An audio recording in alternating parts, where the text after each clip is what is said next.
Righto, welcome to House 3, everyone. This is the main part of our museum here at the Cornwall Aviation Heritage Centre, and it is a very exciting structure. HAS stands for Hardened Aircraft Shelter, and they were built in the late 80s and 1990 to provide a sheltered and safe location in which to keep military aircraft in the event of an attack. The idea behind each hangar is that it would enclose a single aircraft together with its flight crew and ground crew and protect it whilst an attack took place. Once the attack had been completed, the aircraft could then launch and perform what would be called a retaliatory strike. The idea of the building is that it's meant to be able to withstand a direct hit by a 500-pound bomb and be able to withstand many strikes by larger weapons landing nearby. And this was a great concept. They are a single piece of concrete and very strong indeed. However, on completion of the 9 HAS buildings, which occurred in 1990, unfortunately the first Gulf War took place, and what you found then was the world watching whilst the US Air Force and others dropped 1,000-pound bombs on all of the Iraqi hardened aircraft shelters, using a single 1,000-pound bomb to destroy each of their hardened aircraft shelters. The end result of this was the MOD had just built 9 very expensive buildings which were immediately virtually redundant. The concept behind them, however, stands, whereby the ducting that is located all around the building would be used to filter incoming air and remove any nuclear, biological and chemical contaminants, and then provide filtered air to the aircraft crew and the ground crew who would be within.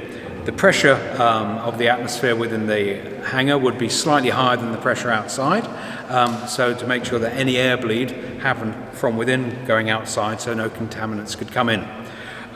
Once the attack had taken place and the aircraft was sealed within the hangar, the ground crew would prepare the aircraft and then retire to an armoured room at the back of the building, whereby they would be secured away in the armoured room. The flight crew would get into the aircraft and the aircraft would be sealed.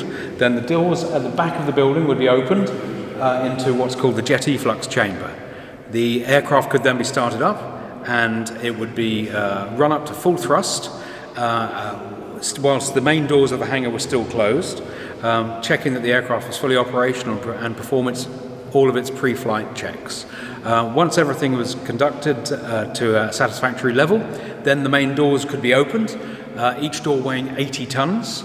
And once the main doors would be opened, apparently the aircraft could travel from here and be travelling down the runway in the process of taking off within 90 seconds.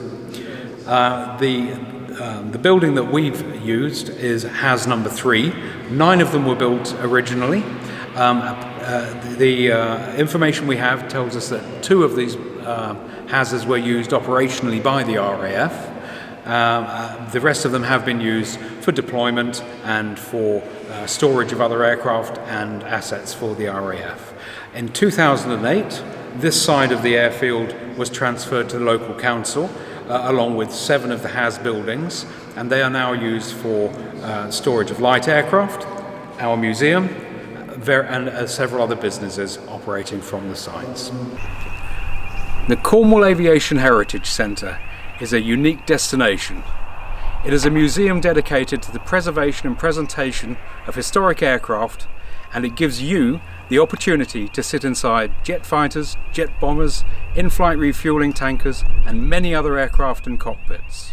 We are located next to RAF St Mawgan and Newquay Airport in Cornwall. Visit us at our website, on our Facebook page, or give us a call.